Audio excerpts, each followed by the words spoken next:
Hey everyone, Sylvia here from Rock the Cradle.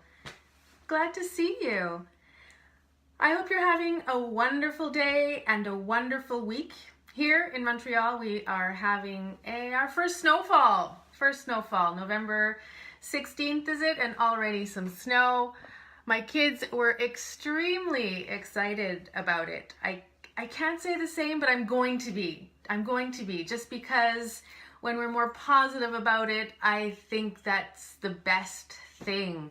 So today on Doula Dialogues, we're talking about doulas and what we are, what we do. Mika Rock, Mika, I've invited you already, and are we having issues? Mercury is in retrograde. Apparently we're going to have issues. And Mika says she's here. Mika, I'm going to try and add you again. I hope this works. Yes. So today we're talking about doulas and what it is. What is a doula? What do we do? What do we bring to births? The physical aspect of it, but also the emotional aspect of it. Yay! Yay! Mika. I was like, we did it. Talking about Mercury in retrograde and maybe having some technological issues, but it worked. We're good. We transcend that. We do. How are you? I'm good. I'm really excited to be here. I know we were supposed to be on 5 weeks ago, and we started the show. Mika and I were supposed to get on live, and it didn't work then. So I'm very happy that we're talking today. And we probably, we could have started with this topic at the very beginning, but I think, we've warmed our group up, we've warmed everybody up, and now, the other day I was in a class talking about what we do in childbirth and whatever, and after the class, one of the dads says, well, can you tell us what a doula does? And I'm like, we sometimes think that everybody knows what a doula does, right? So I'm Sylvia Otvos. This is Mika. We are doulas with Rock the Cradle. Rock the Cradle, we're a team of 5-6 doulas, and we offer classes, we offer birth support, postnatal support, we offer workshops. We have an open house next Wednesday on the 21st, that you can actually come in and meet with us. It is a great group of people every month. And we just chat, ask your questions. It's in person. You have access to us here online. Say yes if you're watching, people. Yes, let us know your doula stories. We want to hear them. And at the open house, you have access to us in person. And we're there for an hour and a half. It's like doula, what do you call it? Doula speed dating. Right, Mika? Would you say? It is, and in a way it's so informal, and it's such a fun event to just come out and ask your questions, get to know other people who are in the same place, and talk about what you're looking for, and ask us what really is important for you. I find exactly. Yeah. And on another note, we've got all of our 2019 classes on the website. You can take a look at dates if you're interested in joining. Mika teaches, I teach, our colleagues Jenny and Yvonne teach. So lots of stuff happening in the coming months. So let's dive in. So today we're talking about doulas. What is it we do? What is a doula? What do we do? What do we bring to births? Lots of good stuff. So Mika, and why do you need a doula? And why do you need a doula? How do we help? Yeah. Hey Renee, it's great to see you here. It's a fun topic because I did not know what a doula was until I got pregnant. I really didn't. I got pregnant, and lots of people know this story, but I was worried my hubby would not be able. He faints when he sees blood, and I wasn't sure he was going to be there with me, and in the end, one of our friends said, get a doula to help you both, not just me, but help him as well. And what a life-changing experience that was birth, but also being accompanied by someone. Remind me, Mika, did you have a doula at your birth? I did. I did have a doula, and the relationship that we created with her prenatally during pregnancy, and her stepping in during birth, and just having that person there that I could trust, really, in my experience, allowed me to relax and allow birth to happen. And birth is Yeah. such a body experience. So knowing that you're safe, knowing that there's somebody there who knows birth, who can really hold you through that experience, it really made all the difference for both me and my husband. And that was a Oh, I long agree. birth. Yeah, yours was definitely. Yeah. Same Yeah. thing when we had our second and third births, babies. I said to my husband, I said, well, we know birth. Should we get another doula? And he's like, yes, I want another doula. We don't know, how this is going to play out. So, and we did, and they were very, very positive experiences. So positive that afterwards I said, why do we not know more about this? Why is it that only 6 to 10, I think we were talking about that, 6 to 10% of births have doulas Here in Montreal. here? Yeah. Yeah, here in Montreal. And yes, world stats are probably different, but yeah,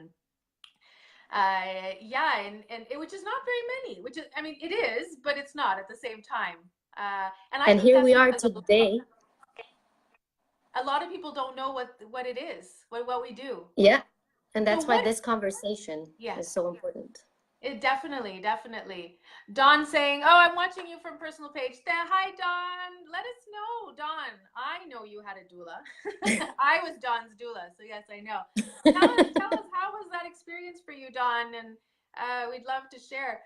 I had 3 different doulas, and each of them brought their own personalities, their own doula bags per se, with tips and tools. But what is a doula, Mika? I know you looked into this. The expression we often hear is, it is a servant to woman. Is that the technical Greek So term? this is ancient Greek, and it's thought that Dr. Dena Raphael in 1969 coined this in one of her papers. She was a medical anthropologist, and she wrote a lot about breastfeeding and breastfeeding initiation and having a successful experience with that. And from then the word has rolled into and expanded, and it's become a worldwide movement where doulas are quite everywhere today. And I find, for me, the word doula doesn't really do justice, even though it's the term that we use. And I prefer the term birth companion, which in my way of relating to that, we're joining the family, we're becoming part of the birthing team, we're there for supporting them emotionally, mentally, physically. And it's really about a relationship and building trust with this specific family. And every time it will be different. And every doula, as you said before, you had 3 doulas, everybody brought a different take on it, but they actually were there for you. And that's the birth companion. That's where we are joining. We are in this big high event of life where it's so sensitive and actually powerful, but also it can go into all kinds of directions. And then having that person who's experienced this and comes with the knowledge and the confidence and really just reminds you of how amazing and powerful and beautiful you are. And some people are there and just need a little bit of a reminder, and others just really need us constantly to be there and hold that with them. And I find it's a big part of our job is to really connect and tune in to the person and the family that we're working in with, and bringing all those tools that we're soon going to talk about, and be very flexible in the way we basically become companions, birth companions. Yeah, exactly. I love to say, our role is to make the birthing woman, the birthing mother, the birthing person feel safe, feel beautiful, powerful, and to feel loved. Uh, and that way we can birth, without those things, safety and feeling loved and being held is it's such a, besides what aromatherapy bottle we're bringing with us, I think it's how we Exactly. make people feel that Exactly. is very, so And we're that there to really, serve women, yes, but there's more to it than just going to get you a sip of water and making sure you're in your, you know, the right position. and the more to it, the way physiologically, a physiological birth happens is that the hormones are secreted. The oxytocin, the love hormone that really facilitates a lot in birth, is secreted when we're feeling safe and loved and powerful. And just allowing the birthing person to be in that place where they can release, not think logically, not be stressed about anything, and just let go. I remember myself in my first labor, I had this movement in my hand where I was telling myself, release and let go, release and let go, over and over again. It just came intuitively for me. And just being in that space where I knew that my hubby and my doula and then my midwife, everybody was there around me, and holding that for me allowed me to feel safe to do that. And it's not, Yeah, it's beautiful. it's not that easy to get into that place always, especially when there's lots going on. So I find that Yeah, we no, have, that's so important. That's so important.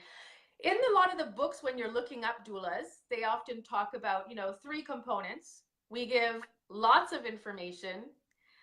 We support couples emotionally and a lot of physical. So I know, you know, the three things, those are the main three components. The information part I find is a big one, helping couples prepare for birth before. Hi, Leah. Thanks for joining. Leah, did you have doulas for your birth? I don't think I've ever talked about your births with you before. Uh, uh, which is surprising because most people who know that we're doulas, they talk to us about their birth. yeah, That's interesting. true, true. But there you have some people who don't talk about their births at all. I have good friends who don't talk about them, you know, whether there might be a Yeah, story behind that. There might be a but story I they don't want wonder. to share. Yeah, Yeah, yeah, exactly. and So the that's fine. information part, when we move to what a doula, so we talked about, you know, what a doula is, supporting the couple throughout pregnancy, birth, postpartum, being that companion, being there as a resource. I think that's another important part. In our medical system, we can't phone our doctors on the cell phone and get an answer. Very, very rarely do patients get their doctor's information. So having someone to call, an example, I had a client call a few weeks ago saying, I was hit by a car, Sylvia. I'm just going to stay home. And I'm like, no, you really should. I think you should, you know, go to the hospital or phone them. That's an important thing. Yeah, Or sometimes calling and saying, oh, Sylvia, my breasts are a bit sore. Should I go to the doctor? I'm like, oh, that's pretty normal. You know, that's more of a yeah. normal. Just having that go-to person that you trust, that you can always ask, and we will not hesitate to tell you to go to the hospital or to the medical caregiver if there is a need. But at the same time, Yes, we can because we're save not, you. you know, we don't diagnose, we don't do vaginal exams, we don't take your heartbeat, but we're there as a number one resource. Yeah, and Um, we can save you a lot of time and energy. And yes, yeah. another point on that is just asking the question, who do I want on my team when I'm giving birth? So not everybody's going to want a doula, but knowing that it's a choice and it's out there. And we really do have a wonderful doula community here in Montreal, both French and English. And I find that if somebody's interested in a doula here, they should get out there and do their research and find the right person for them, because that's a really vital question I find during pregnancy, to understand, how do I want this to be? How do I feel safe? What's going to make me be Mm, able to trust the process and let go? So, yeah. and Oh, sometimes the answer is to have a birth companion. yeah, Dawn, you're so sweet. She says you were so helpful with my birth. Gosh, the actual birth is difficult to put into words. Oh my gosh, isn't it though? Oh yeah. It's so is difficult to put into words. It's hard to explain. We do our best in our classes, but it is hard. So that part, let's go down the informational, emotional, physical. Information, I think we just talked about being that resource person, sending you articles based on, if your doctor says, oh, you're having a big baby, it's going to be a C-section. Is that true? Well, we have articles about that you can read. What you were saying, it's all about our clients, you, the parents, being informed of your choices and not having things just happen to you. We're all about positive birth. And I think in every one of our shows, we talk about, or I talk about, positive birth. How do we have positive birth? You make the decisions for you and your baby. I think that's a big one. Yeah. And knowledge is power. Having that knowledge is giving you the power to have the choice and to make those choices that are right for you and your family. Yeah, exactly. So what's on the emotional side of things, Mika? You have some beautiful thoughts around that. I'd love for you to share. We'll go into the physical afterwards, but what, and we're talking emotional, but it could be spiritual. Talk to us about that a bit. So as a yoga teacher in the last decade, I've been working a lot with prenatal and postnatal yoga. And I find that the connection with the body, with the baby, pre-birth is really a big part that can enhance the journey. And there's also research today that shows that pre-bonding with baby actually has a positive effect on birth and on the bonding after. So that's part of the what I really offer to anyone who's interested, because part of what we do as doulas is that we connect and see what really would work for you and be best. And then visualization and all these beautiful mindfulness tools that are brought in through yoga. Even I'll say the word meditation, having that time to go within, to gather your senses inwards and to calm down the system, calm down the nerve system and connect with your body, connect with your baby. So these are all things that I offer, and once we do them over and over again during pregnancy, then we also, once we walk into that day or night where we're giving birth, then it becomes part of your language. It becomes a blueprint, something that you can just tap into, and it's there. Yeah. And what if I tell you, I don't want to do meditation, Mika. I want a doula, but your meditation and your yoga stuff, that is not me. Should I, I know the answer I'm asking you this question. I know the answer already. Of course, you can still have a doula. I did not meditate or visualize much, but, I wasn't into that world at the time. So it's not to scare everybody off. You don't have to be into that. I think having that however, I think that emotional support, sometimes you won't even notice we're providing that to you. It's that safe space, right? So, holding space. Yeah, once we're with you during labor, we're just there many times because we observe and we witness what's going on. And sometimes you need us hands-on, and we'll be there for sure.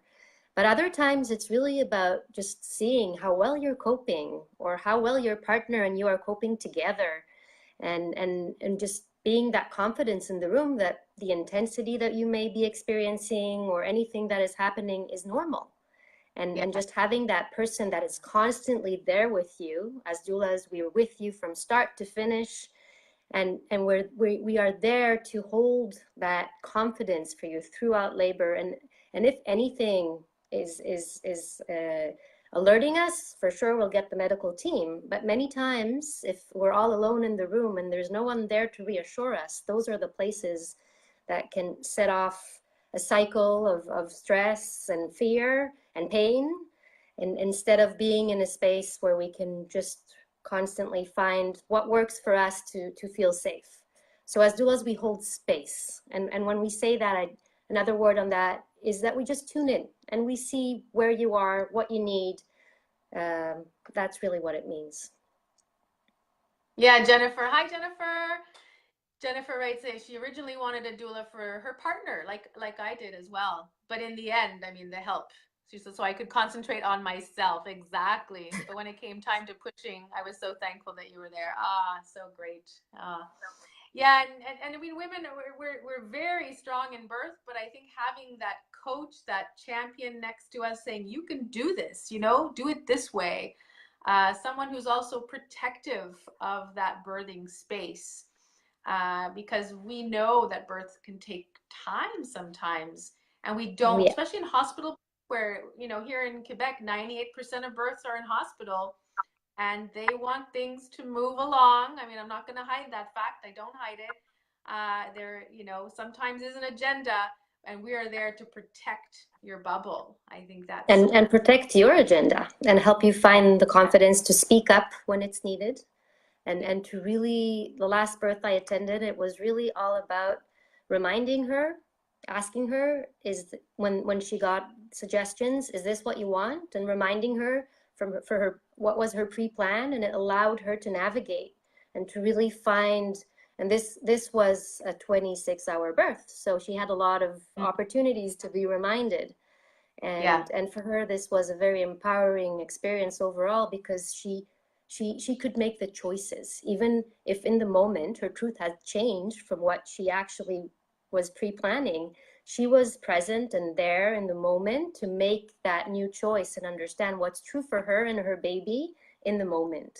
And that's, nice. I think, as doulas, is really a big piece of what we can offer, because we're there. Yeah, We're there with you. yeah. I find a lot what like I field all the calls through Rock the Cradle. That's my job. And a lot of people, a lot of women share with me, like, Sylvia, I want to have a doula because I am so afraid of the pain, you know, and in our prenatal classes, pain is, I think, the one of the biggest and scariest things for a new mom, because they've never seen it. You know, most people's births are they're you know, the first birth that they're actually seeing, and it's not what you're going to learn Yeah. on TV, right? So and it's even hard for me to explain what that pain is, because it's very subjective. My pain compared to your pain, very different. You know, or pain tolerance, I should say. Yeah, the way we How cope I'm with it. experiencing it, where we're giving birth, what's the day like? You know, are the doctors being rushed and the nurses being frustrated? You know, that will all affect how we are experiencing pain. Now, part of the, you know, a doula's job is to make that pain feel manageable. Uh, and there's a theory that, you know, we read about in the books. And I thought maybe you could talk to, you have a great way of talking about that. The Yeah, I gate love explaining it because I like to the gate simplify the nerve. control, gate control theory, right? I love Yeah, talking about yeah. pain because I like pain a little. You know, I loved childbirth pain. Actually, it was silly to say, but I But was it's very empowered by it. Yeah, it, yeah, it's so this theory, I like to simplify it. And our nerve system is complex, but let's think for a moment that we only have one narrow path that leads up from the spine into the brain. And through this path, only one signal, one stimuli can pass through. So this is actually true, but it's more complex. So let's say, for instance, I just fell and I bruised my arm, and it's really painful here. So one of the first intuitive, instinctive things that I would do is I would rub my arm. And many times yeah, that's what we do when a child has fallen and we want to help and soothe. We rub the area that is feeling painful. And that is gate control theory, because what happens is that once I'm rubbing, I'm creating this motion, this movement on the skin that is now taking up this narrow path into the brain, and it's dulling and it's actually blocking the pain itself that I got from this bruise. And it's the same yeah, thing in labor. And as doulas, many of the tools that we can offer are based on this theory. And this is a scientific theory that was done in the mid 60s. And basically, there's a lot of understanding out of that of how we can work with the body and with pain. And I just want to give a few examples as doulas, what we do. Mhm. So physically, we actually use a lot of acupressure. So there's a point here that whoever's been in labor and had a doula, a large Yeah, intestine, they use them. Yes, yeah, yeah, large intestine 4, that's one of our major pain points that we can work Pressure. with. Yeah, it's a pressure point that works with pain, or works with creating a stimuli to the brain that blocks the pain from reaching. Massage. So just as I rub my arm, we're rubbing the sacrum, and we're rubbing the lower back.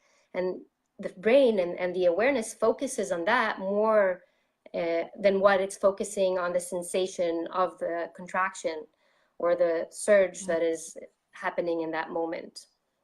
So any other, for me, water was such a big tool for me during my labors. Warm water. Warm water? Warm The water, bath. yeah. Bath. I love The bath, or even the shower, just using, feeling that warmth on the skin, feeling the flow of water. Some women in labor can stay there for a long time in the shower because it works. And it's exactly this. The water blocks away the sensation of the contraction, of the surge that is happening. And as doulas, we're there to facilitate and help you understand, okay, what is going to be helpful right now. And once we find it, we repeat it over and over and over again until that doesn't work. And then we start seeing, okay, where are you going? And sometimes you find your own way of coping, and sometimes we come in and we can suggest maybe a hip squeeze. Maybe I'll pull out my rebozo, which is this big shawl that was used traditionally in many countries. And rebozo comes from Mexico, the word rebozo, that can just gently create movement and sift and soften the tissues in the body. So that's the physical side of what we can do with the gate control theory. Yeah. But I find it's also mental. We can also use affirmations. Yeah, it's a big mental. Yeah. But just going back to the physical side, 1 second, Mika, just going back to the physical side, I rubbed my belly non-stop. Like as soon as contractions would start, I would rub through the contraction in a rhythmic rub. And the nurses made me feel kind of bad about that and told me, don't rub. It's making you have more frequent contractions. But I could not stop. And that was how I was dealing with it. And I later learned that that's a totally normal reaction to pain, right? Which is, a labor pain is rubbing and soothing.